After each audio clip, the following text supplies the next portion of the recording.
Hello friends, जय हिंद, वंदे मातरम। Welcome back to our YouTube channel. Friends, आज मैं एक ऐसे इशू पर वीडियो लेकर के आया हूं जो बहुत साइलेंट है, लेकिन हम बीबीसी की बहुत बात करते हैं, हम डीप स्टेट की भी बात करते हैं, हम अमेरिका की बात करते हैं, हम ये बात करते हैं कि किस प्रकार से ये सारे जो देश हैं मिलकर के भारत जो है उसको तोड़ना चाहते हैं, उसको कमजोर करना चाहते हैं। भारत की जो स्थिर सरकारें हैं उनको अस्थिर करना चाहते हैं। लेकिन एक देश ऐसा है जिसकी बात हम बहुत कम करते हैं, लेकिन वास्तव में आज मैं आपको बताऊंगा कि वो है देश जो है इन सभी से मिलकर के ज्यादा घातक है। क्यों है? भारत में उसकी जो पैठ है वो इन सभी से मिलाकर के बराबर जल्दी ज्यादा ही बैठेगी, लेकिन फिर भी उस पर बात क्यों नहीं होती? कारण क्या है? आज मैं आपको इन्हीं सारे कारणों को गिनाने वाला हूं और मैं आज उस देश के विषय में आपको बताऊंगा कि वो किस तरह से हमारे भारत को तोड़ने के लिए कार्य कर रहा है, लेकिन फिर भी उसकी जो गूंज है वो सुनाई क्यों नहीं दे रही है। आइए बात करते हैं और समझते हैं मुद्दा क्या है। मुद्दा ये है, देश है जर्मनी। जर्मनी जो है वो किस तरीका से एक रणनीतिक रूप से भारत को तोड़ने का कार्य कर रहा है, लेकिन हमारी जो मेन स्ट्रीम मीडिया है उसमें ये सारी बातें आपको देखने के लिए नहीं मिलती है। लेकिन मैं जो है आपको बताने वाला हूं कि ये है क्या, ये ऐसा कर क्यों रहा है, इस देश का नेचर अपना क्या है और कौन वह आइडियोलॉजी है, किस व्यक्ति की जो आइडियोलॉजी है जो इस कार्य को अंजाम दे रही है। तो देखते हैं।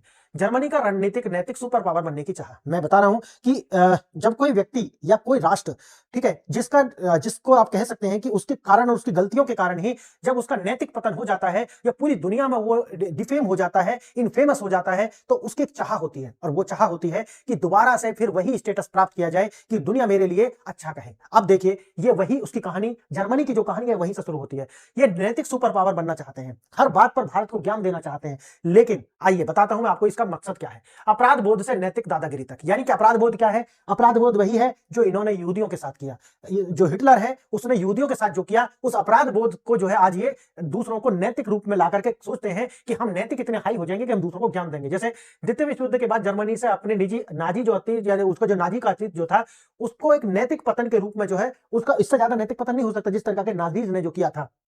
लेकिन अब इससे बाहर निकल करके अपने आप को एथिकल सुपर पावर बनाने का जो प्रयास है वो कर रहा है जर्मनी।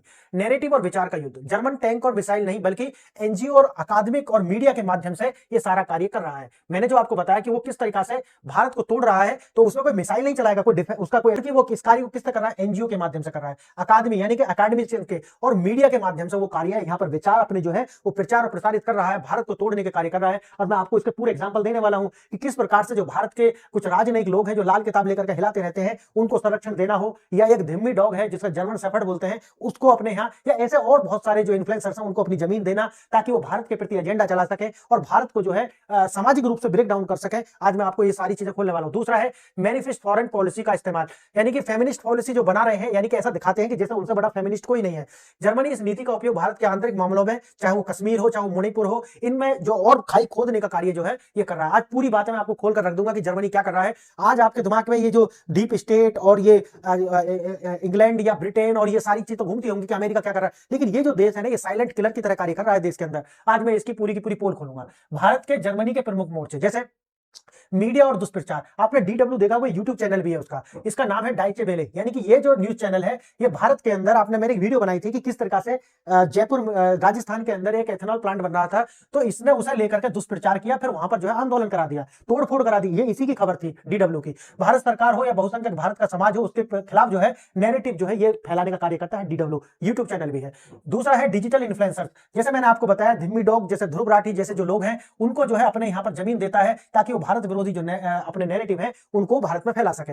प्रमुख राजनीतिक फाउंडेशन, यानी कि जो राजनीतिक दल है उनसे जुड़ी हुई संस्थाएं जो है वो किस तरह से कार्य कर रही है। जैसे एक है कॉनराड एंड्रॉय, ये मैं इसका नाम भी आपको बताऊंगा ये व्यक्ति कौन था, ये बहुत महत्वपूर्ण व्यक्ति है, इसी की जो आइडियोलॉजी है ये केएएस जो है, कॉनराड एंड्रॉयर स्टिफ्टिंग जो है, इसकी जो विचारधारा सीडी, संबंधित राजनीतिक दल जो है वो क्रिश्चियन डेमोक्रेटिक यूनियन सीडीयू, इससे जुड़ा हुआ है। भारत में इसका जो प्रमुख फोकस क्या है, यानी कि एकेडमिक, नीति निर्माता और सरकार विरोधी जो नैरेटिव है ये फैलाने का काम करता है। दूसरा है फ्रेडरिक एडवर्ड शिफ्टिंग, यानी कि एसपीडी, संबंध राजनीतिक दल, सोशल डेमोक्रेटिक पार्टी से जुड़ा हुआ है। इसका कार्य क्या है भारत में? इसका कार्य है अकादमी, यानी कि अधिकार, औद्योगिक अशांति, विकास का विरोध करना, यानी कि आंदोलन कराना, कोई विकास का कार्य होगा वहां जाकर के आंदोलन कराएगा। तीसरा है हेनरिक बोल्ट स्टिफ्टिंग, यानी कि इसका संबंध राजनीतिक दल ग्रीन पार्टी से संबंधित है। कार्य क्या है इसका भारत में? पर्यावरण, कोला और इंफ्रास्ट्रक्चर, जो भी काम भारत में इंफ्रास्ट्रक्चर होगा, डेवलपमेंट होगा, उसको रोकना इसका कार्य है। अब इसका जो पूरा मैं आपसे विस्तार से बताता हूं ये है क्या, ये आइडियोलॉजी आई कहां से है और जर्मनी जो है वो भारत को तोड़ने का जो कार्य है वो उतर कर क्यों रहा है, उसके पीछे कारण क्या है। एक सवाल, जर्मनी भारत के आंतरिक मामलों में इतनी दखलंदाजी क्यों कर रहा है? उसका कारण 2023 में आपने देखा होगा कि जब अदालत ने राहुल गांधी की जो संसद की मान्यता रद्द की थी, मोदी वाले जो बयान पर पूरी कम्युनिटी को ही उन्होंने बोल दिया था, तो उसमें उनकी जो संसद की जो सदस्यता थी वो चली गई थी। और उसी को लेकर के जर्मन का पहला बयान आया था जर्मनी से। उन्होंने बोला था, जो उनके विदेश मंत्री है, मंत्रालय की ओर से बयान था कि हम इस स्थिति का नजर बनाए हुए हैं और उम्मीद करते हैं कि न्यायिक स्वतंत्रता से समझौता नहीं होगा। अब बताइए हमारे आंतरिक मामलों में इसका क्या मतलब है? समझिए, वो एक नेता है, ठीक है, भारत में, और उसको लेकर के आज मैं पूरा लिंक समझाऊंगा आपको किस तरीका से जो भारत की ये जो लाल किताब वाले हैं ये कैसे जाकर के वहां पर अभी भी होकर के आए हैं और किस तरीका के जो बयान वहां पर दे करके आए हैं। इसका पूरा आपको गठजोड़ बता दूंगा। यह आपके भविष्य और हमारे भविष्य से जुड़ा हुआ सवाल है। सवाल यह नहीं है कि बयान क्यों आया, असली सवाल यह है कि हजारों किलोमीटर दूर से जो है जर्मनी से ये जर्मनी कूदा क्यों इस मामले में। सवाल तो बनता है, ऐसा क्या हित है भाई उसका। देखिए, तो एक तो मैंने आपको बताया कि वो एथिकल सुपर पावर बनने की कोशिश कि भाई दुनिया में कहीं भी कुछ होगा तो हम बोलेंगे, समझ गए।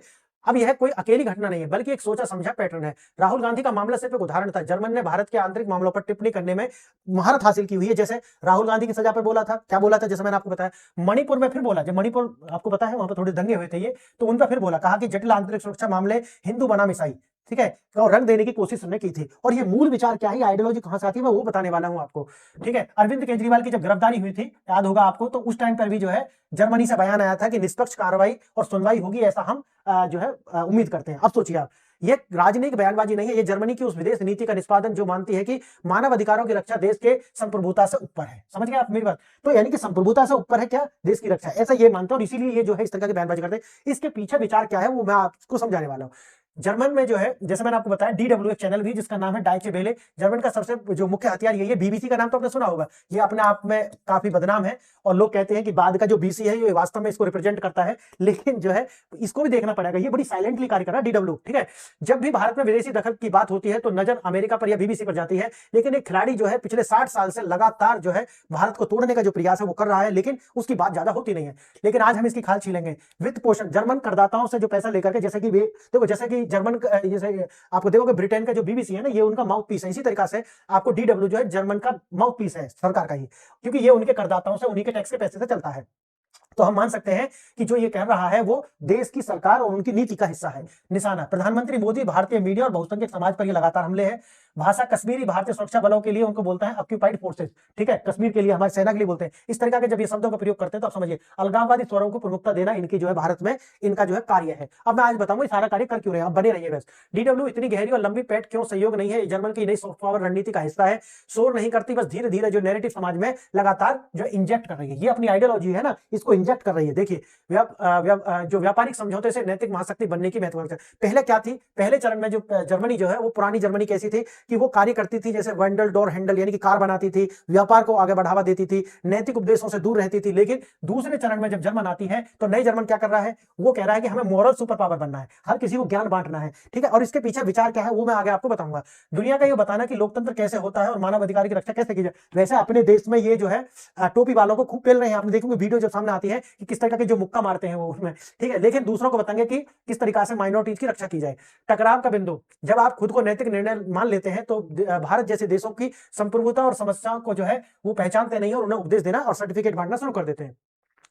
जर्मन की रणनीति का मूल अपराध बोध, दखलंदाजी, जैसे मैंने आपको बताया है कि जर्मन जो है किसमें था, गिल्ट में था। गिल्ट कौन सा है, वही जो यहूदियों को मारने का गिल्ट है। लेकिन उसके बाद होता है प्रायश्चित, प्रायश्चित यानी कि एटोनमेंट, एटोनमेंट के बाद अभी क्या कर रहे हैं, इंटरफेरेंस। ये एक यात्रा है जर्मनी की, यानी गिल्ट में थे, गिल्ट जो मैंने आपको बताया, उसके बाद क्या आते हैं, प्रायश्चित में आते हैं, यानी कि डेमोक्रेसी की बात करते हैं, ह्यूमन राइट की बात करते हैं, फ्रीडम की बात करते हैं, पीस की बात करते हैं, ये सब प्रायश्चित के हिस्से हैं। और इसमें मैंने एक वीडियो बनाई थी, मैं आपको ये बताया था कि क्या कारण क्या है कि आप देख रहे होंगे कि इतना इलीगल माइग्रेशन होने के बाद, इतने ज्यादा यूरोप के अंदर जो महिला हैं उनके साथ इतनी अभद्रता होने के बाद भी ये जो इलीगल माइग्रेशन है उन पर रोक क्यों नहीं लगा पाए, क्योंकि उसकी वजह ये है, क्या है, ये प्रायश्चित, प्रायश्चित, प्रायश्चित, प्रायश्चित है। इसीलिए, लेकिन भारत जो है इस बार, अब लेकिन बात वही है कि दखलंदाजी का अब समय आ गया है, क्या हमने ये किया, अब आप भी ये कीजिए, समझ गए। अब देखिए, गिल्ट जो है वो धीरे धीरे प्रायश्चित में बदला और बाद में जो है वो इसको क्या करने में पहुंच गया है, अब सुधारने को नतीजे में पहुंच गया कि हम तुम्हें सुधारेंगे।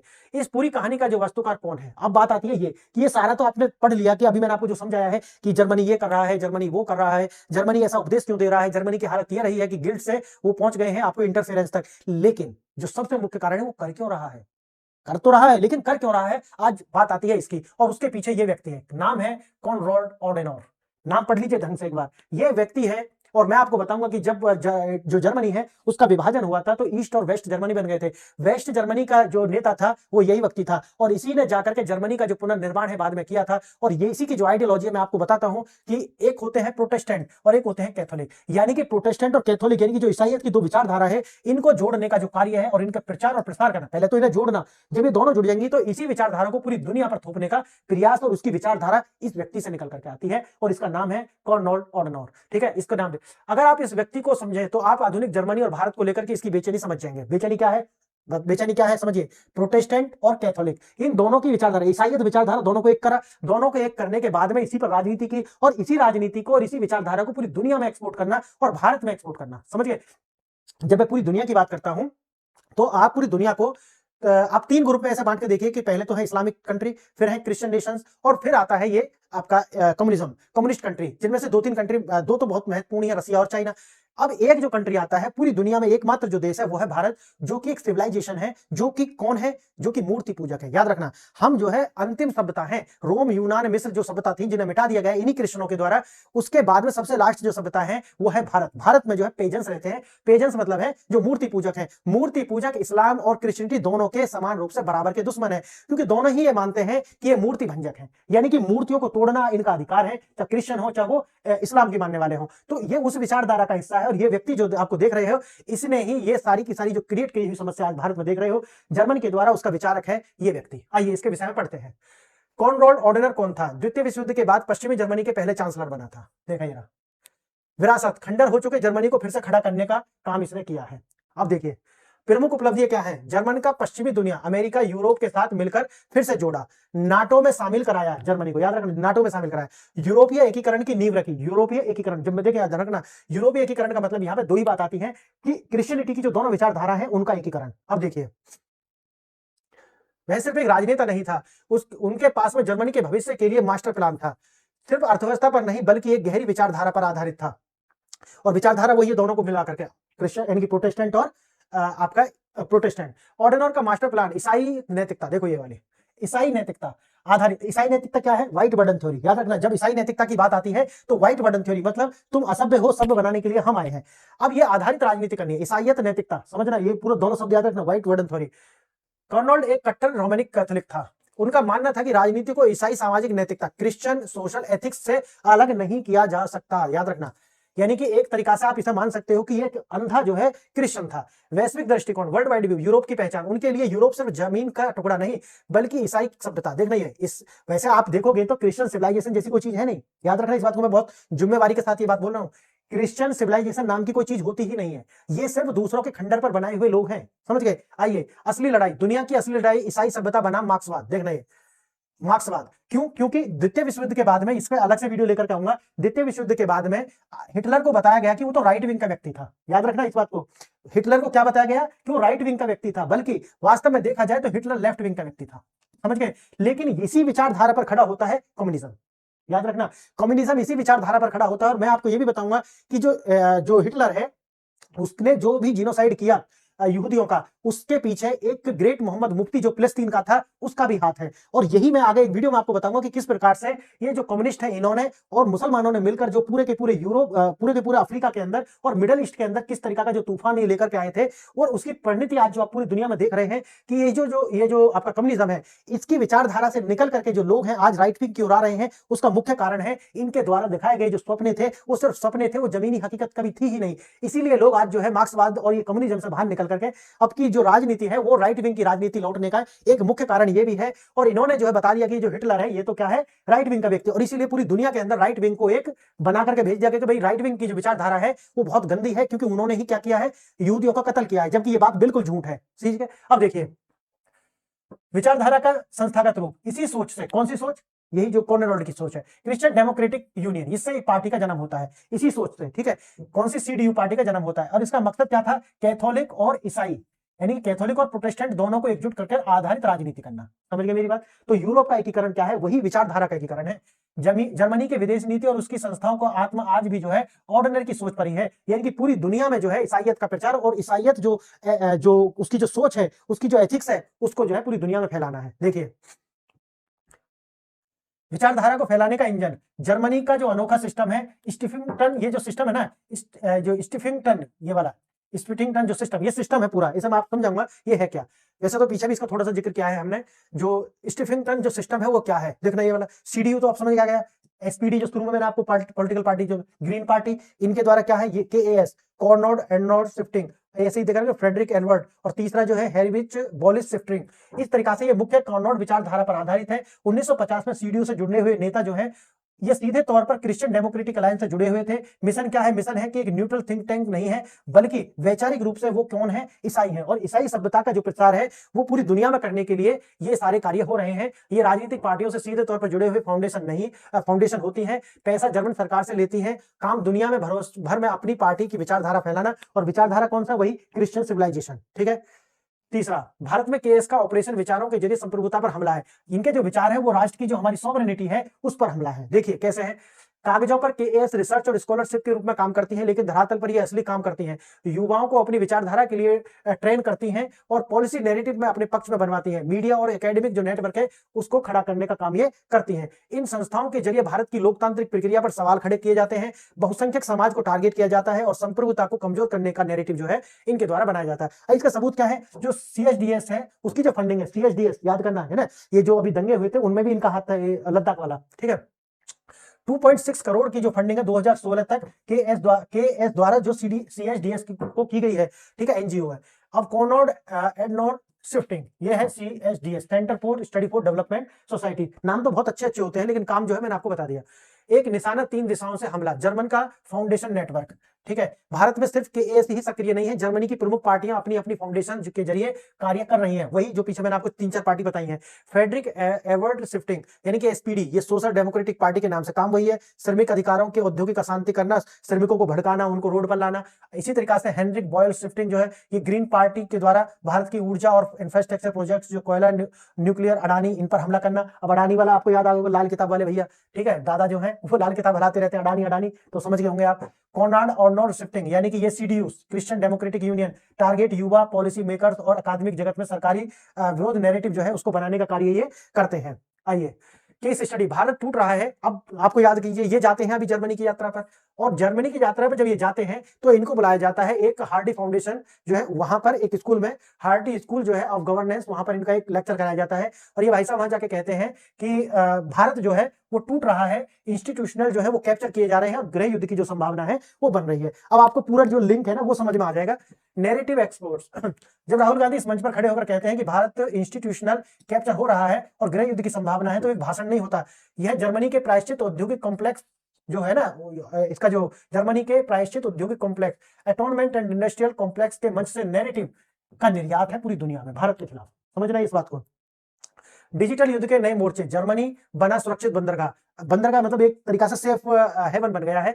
रणनीति का विकास, जर्मनी बदलते दौर में अपनी सूचना इंफॉर्मेशन वारफेयर पैकेजिंग जो है वो बदल रहा है। अब इन्होंने क्या किया है, द कारवां, ये भी एक भारत के अंदर जो है न्यूज पोर्टल है, इसको जो है फंडिंग हो रही है। द कारवां जो है, इसके जो शार्प शूटर, द कारवां मतलब संज्ञा दी गई है कि इसके मीडिया प्रोग्राम नेटवर्क का हिस्सा है। ध्रुव राठी हो, ठीक है, ये भी जर्मन में बैठ करके वहां का जो एजेंडा है 2019 के चुनावों के बाद में इसको और भी ज्यादा सक्रिय भारत में कर दिया गया है। जर्मनी जो है एक सेफ हेवन जो है, सेफ हार्बर जो है वो बन गया है। जर्मन जो है इनको क्या करती है, जर्मन देश ऐसे लोगों को कानूनी सुरक्षा प्रदान करती है ताकि भारत जो है उन पर किसी तरीका का जो कानूनी शिकंजा है वो ना कस सके। जर्मन का अंतिम लक्ष्य वैश्विक शक्ति संतुलन और आर्थिक प्रतिस्पर्धा। लक्ष्य क्या है, वो ये नॉर्मेटिव पावर बनाए रखना। जर्मन ये तय करने की शक्ति के पास रखना चाहता है कि कौन सा लोकतंत्र है, यानी कि वो ये चाहता है कि उसके पास ये शक्ति आ जाए कि वो बताए कि कौन सिविलाइज्ड है, कौन सिविलाइज्ड नहीं है, कौन लोकतांत्रिक है, कौन लोकतांत्रिक नहीं है। आर्थिक प्रतिस्पर्धा को रोकना, दुनिया के टॉप 3 अर्थव्यवस्थाओं की दौड़ में भारत तेजी से आगे बढ़ रहा है। ये जो दर्द है उसको तो होना है, मैंने आपको जो बताया है, इसको रोकने के लिए भी ये बेचैनी है। जर्मन का हस्तक्षेप केवल एक आदर्शवाद नहीं बल्कि अपने घटते प्रभाव को बचाने और आर्थिक प्रतिस्पर्धा की गति को धीमा करने की सोची समझी रणनीति है। एक साइलेंट वार है जो टैंकों से नहीं बल्कि विचारधारा से लड़ा जा रहा है। देखना, ये टिप ऑफ आइसबर्ग की तरह है, टिप ऑफ आइसबर्ग। आपको जो ऊपर दिख रहा है, क्या दिख रहा है सतह पर, सतह पर आपको राहुल केजरीवाल, इनके विषय में DW दिख रहा है, आपको डिजिटल इन्फ्लुएंसर दिख रहे हैं, लेकिन नीचे क्या है, नीचे देखिए, नीचे है कॉर्नोड की विचारधारा। ईसाइयत विचारधारा, नीचे है सतह के नीचे छुपे हुए हैं अपराध बोध के हथियार का इस्तेमाल करना, नीचे छुपे हुए हैं भू राजनीतिक और आर्थिक लक्ष्य हासिल करना, नीचे छुपे हुए हैं केएस, एफईएस, एचबीएस जैसी राज्य पोषित फाउंडेशन का नेटवर्क, नीचे छुपे हुए हैं एनजीओ और अकादमिक संस्थानों की फंडिंग। और ये करके हमारे देश में अस्थिरता लाना और आपस में जो एट्रोसिटी लिटरेचर है उसको उभार देकर के समाज को आपस में लड़ाना, ताकि जो देश है उसकी प्रगति रुक जाए और देश आगे जो है ना बढ़े। आज की युद्ध सीमाओं पर नहीं, आपके समाज और विचारों से लड़ रहे हैं। और जर्मनी का जो खेल है साबित करता है कि आज का जंग जो है वो किसी देशों में टैंक या युद्ध हथियार मिसाइलों से नहीं लड़ा जाएगा, बल्कि विचारों की लड़ाई होगी। आपके दिमाग में किसका जो स्थान आ गया है ये महत्वपूर्ण है। कि कुछ लोग हैं जो अभी भी इस चैनल की इस खबर को देख करके कहेंगे कि अरे नहीं नहीं जर्मनी ऐसा नहीं है। ये क्या है, उनकी जीत है इस बात को लेकर के कि आपके खोपड़ी में उन्होंने अपनी जगह बना ली है, आपके विचारों को कैप्चर कर लिया है। ये उनकी जीत है, यही जर्मनी की जीत है और यही जीत है कॉनॉर्ड की। ठीक है, तो फ्रेंड्स आज जो है मैंने आपको बताया है कि किस प्रकार से बीबीसी और औरों की जो जितनी डीप स्टेट जितनी बात होती है, आपको जर्मनी की उतनी बात दिखाई नहीं पड़ती, लेकिन जर्मनी जो है उनसे भी ज्यादा घातक कार्य भारत के अंदर कर रहा है, जिसको हमारी सरकारों को देखना चाहिए। और अब बताइए ये वीडियो आपको कैसा लगा। ये वीडियो आपको अच्छा लगा तो इसको शेयर कीजिए, चैनल को लाइक शेयर सब्सक्राइब कीजिए, बेल आइकन भी जो है दबा लीजिए ताकि सारी नोटिफिकेशन आप तक पहुंचती जाए। और अपने दोस्तों को इस चैनल को जो है शेयर कीजिए ताकि वो भी इसे सब्सक्राइब करें, कमेंट कीजिए ताकि इसकी जो रीच और बढ़े। तो फ्रेंड्स आज के लिए इतना ही, आपने वीडियो यहाँ तक देखा इसके लिए धन्यवाद, नमस्कार।